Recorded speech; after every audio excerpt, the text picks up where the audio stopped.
Hello everyone.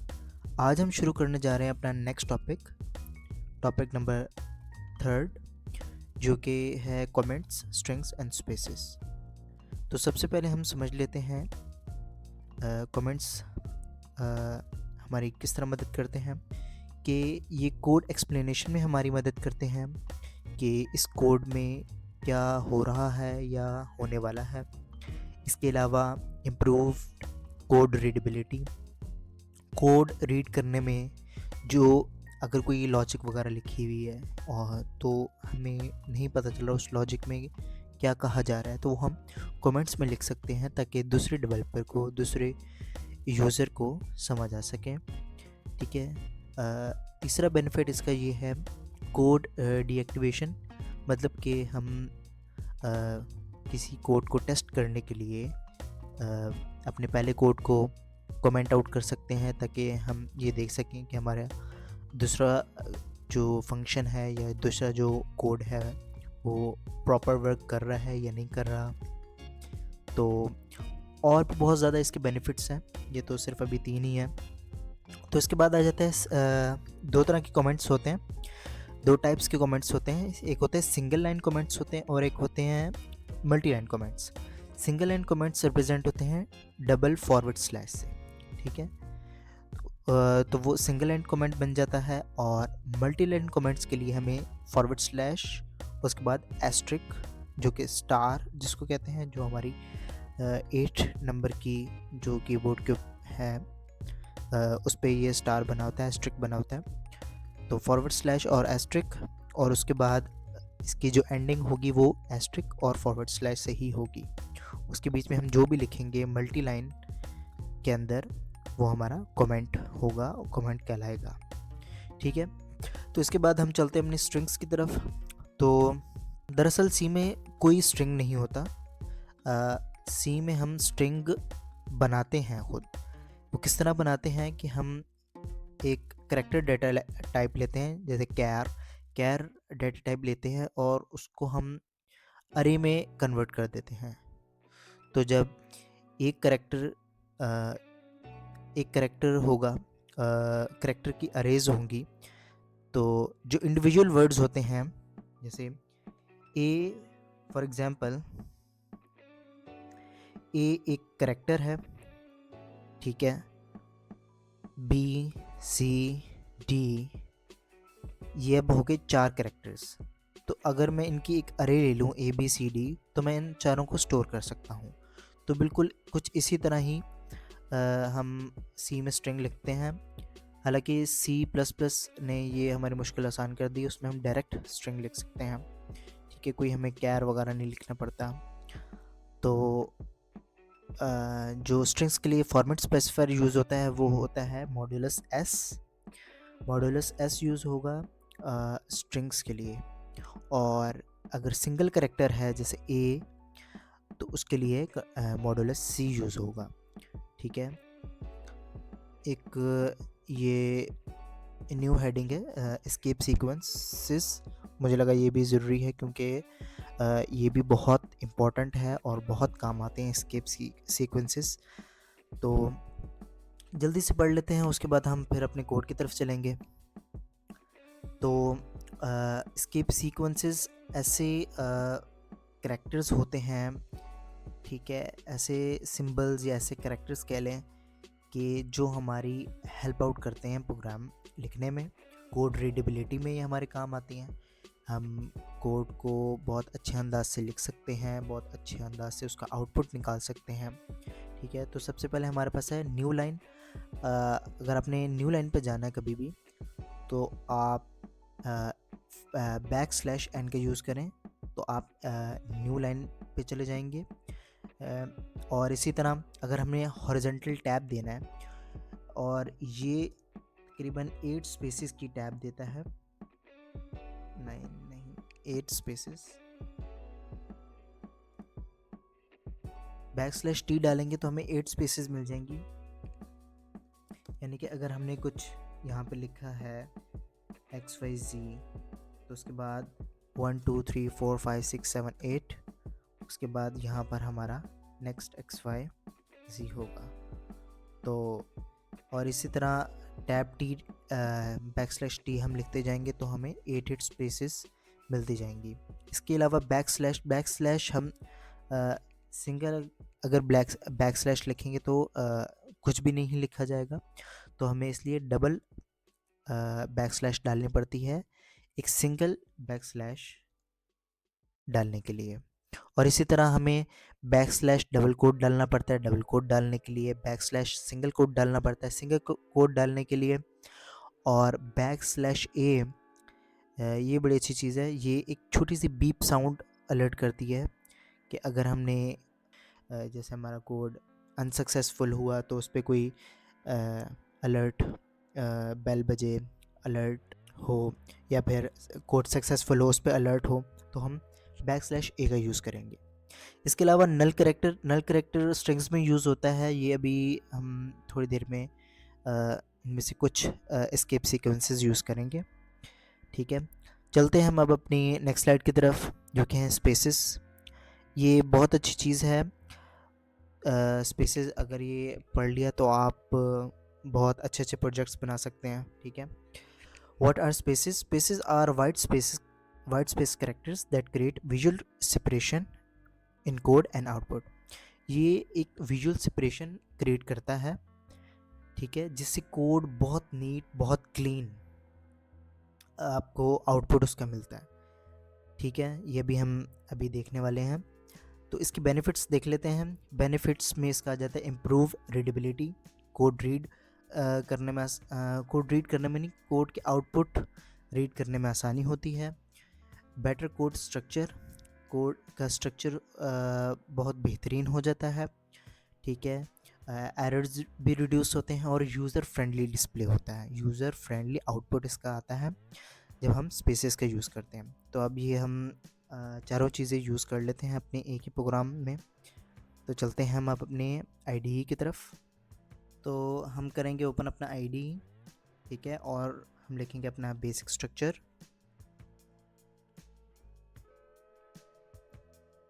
ठीक है, तो कमेंट्स हम लिख लेते हैं, we will be using strings and spaces। ठीक है, इसके बाद हम एक अच्छा सा प्रोग्राम बना लेते हैं जिसमें हम स्ट्रिंग्स का भी यूज़ कर लें और स्पेसेस का भी यूज़ कर लें और एस्केप सीक्वेंसेस का भी यूज़ कर लें। तो हम ये एक टेबल बनाते हैं। ठीक है, तो टेबल बेस्ट रहेगा। इसके अलावा हम और भी चेकआउट, रिसीट्स और भी चीज़ें बना सकते हैं। एम्प्लॉय टेबल बना सकते हैं, एम्प्लॉय ID बना सकते हैं, स्टूडेंट ID, ठीक है, स्टूडेंट इन्फॉर्मेशन, कुछ भी इस तरह का टेबल हम ड्रॉ कर सकते हैं। तो इसके लिए मैं मल्टी लाइन कमेंट लूँगा। मल्टी लाइन कमेंट के लिए मुझे / और एस्ट्रिक डालना पड़ेगा। ठीक है, और इसकी एंडिंग भी हम एस्ट्रिक और / से करेंगे। इसके अलावा हम इसके भी दरम्यान में स्पेस दे सकते हैं और यहाँ पर हम अपना कमेंट लिख सकते हैं। तो हम टेबल कुछ इस तरह बनाएंगे कि सबसे पहले हमारी आ जाएगी प्रोडक्ट। ठीक है, उसके बाद स्पेसेस आ जाएंगी और उसके बाद हम उसकी क्वांटिटी लिख लेते हैं। ठीक है, उसके बाद फिर स्पेसेस आ जाएंगी और उसके बाद प्राइसेस आ जाएंगी। ठीक है, तो प्रोडक्ट के अंदर हम एप्पल और क्वांटिटी हमारी हो जाएगी 10 kg हो जाएगी। ठीक है, उसके अलावा प्राइसेस हमारी आ जाएंगी 2.5। ठीक है, $2.5 कर लें या 2.5 कर लें। ठीक है, योर चॉइस। उसके अलावा हम एग्स ले लेते हैं। एग्स हमारे आ जाएंगे 5 डज़न। ठीक है, ये हमारे हो जाएंगे $2 के मतलब। और इसके अलावा हमारे पास ऑरेंजेस आ जाएंगे, तो ऑरेंजेस हो जाएंगे हमारे 16 kg ये हो जाएंगे $2.25 के। ठीक है, एक छोटा सा हम टेबल बनाते हैं। तो इसके लिए सबसे पहले इसका आउटपुट लिख लेते हैं डबल कोट्स के अंदर। तो सबसे पहले हम प्रोडक्ट क्वांटिटी और प्राइसेस लिख लेते हैं। तो क्योंकि ये एक स्ट्रिंग है तो हम मॉडुलस एस लगाएंगे। ठीक है, और स्पेसेस हम इस तरह इस्तेमाल करेंगे क्योंकि ये लेफ़्ट साइड पे अलाइन है सारी चीज़ें। तो हम मॉडुलस और एस के दरमियान में माइनस का साइन, माइनस के साइन का मतलब ये होता है कि ये लेफ़्ट साइड पे अलाइन हो जाएंगी। और उसके बाद हम इसको इसके लेफ़्ट साइड से आगे कितनी स्पेसेस देना चाहते हैं। तो क्योंकि प्रोडक्ट है तो 1 2 3 4 5 6 7, तो मैं 8 स्पेसेस देना चाहता हूँ। और इसके अलावा क्वांटिटी आ जाती है इसके आगे, तो मैं मॉडुलस एस दोबारा लिखूँगा। और क्वांटिटी में वर्ड्स आते हैं 8 वर्ड्स आते हैं, तो मैं -10, ये थोड़े ज़्यादा ही स्पेस दे रहा हूँ फॉर सेफ साइड। 6 हैं प्राइस में, तो मैं यहाँ पर मॉडुलस -8s। ठीक है, उसके बाद डबल कोट्स के बाद हम कॉमा दे देंगे और डबल कोट्स के अंदर ही हम क्वांटिटी लिखेंगे। इसके अलावा हम डबल कोट्स के अंदर सबसे पहले प्रोडक्ट्स लिखेंगे, प्रोडक्ट्स, उसके बाद क्वांटिटी, उसके बाद कॉमा प्राइसेस। ठीक है, और एंड पे सेमीकोलन फॉर टर्मिनेशन। इसके बाद हम इसी लाइन को कॉपी कर लेंगे और पेस्ट कर देंगे।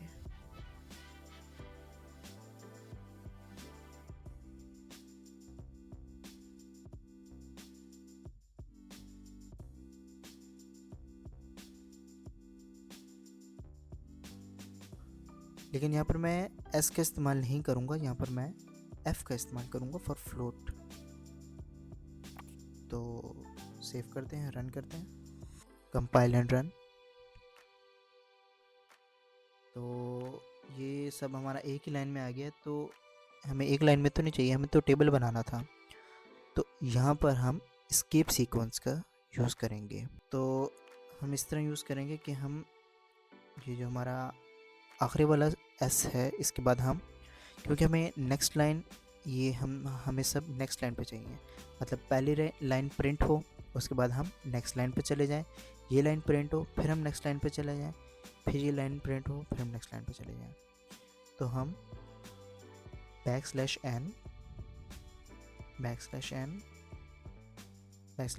और \n का यूज़ करेंगे। ठीक है, तो अब हम सेव करते हैं और रन करते हैं,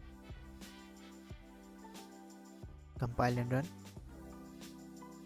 तो ये देखें कितना प्यारा टेबल बना है हमारा, जिसमें हमारे प्रोडक्ट्स हैं, क्वांटिटी है उनकी, प्राइसेस नहीं आ रही। तो देखते हैं कोड को क्यों नहीं शो हो रही प्राइसेस। डबल कोट्स हम हटा देंगे ताकि हमारे नंबर्स बन जाएं। और 8 के बाद मैं 0.2 लिखूँगा क्योंकि मुझे सिर्फ 2 आगे डेसिमल प्लेसेस चाहिए। सेव करेंगे, रन करेंगे।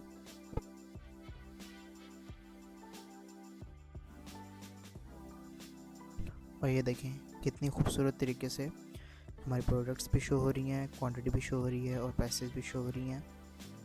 तो इसी तरह हम यही आइडिया लेकर हम जो चेकआउट रिसीट्स होती हैं वो बना सकते हैं। हम स्टूडेंट इंफॉर्मेशन, स्टूडेंट टेबल बना सकते हैं, हम एम्प्लॉयड आईडी बना सकते हैं, एम्प्लॉय का डेटा जिसमें हो। और ये अभी हमने सब मैनुअल किया है क्योंकि अभी हम स्टार्टिंग में हैं, तो ये सब हमने मैनुअली लिखा है। लेकिन जैसे जैसे हम आगे जाएंगे तो हम इसको ऑटोमेट कर देंगे बिल्कुल।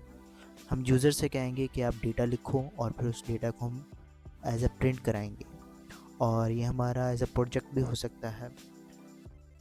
तो अब हमने थोड़ा बहुत हाव-नाव ले लिया है ये स्ट्रिंग्स के बारे में। तो अब हम एक और तरीके से स्ट्रिंग्स को देखेंगे।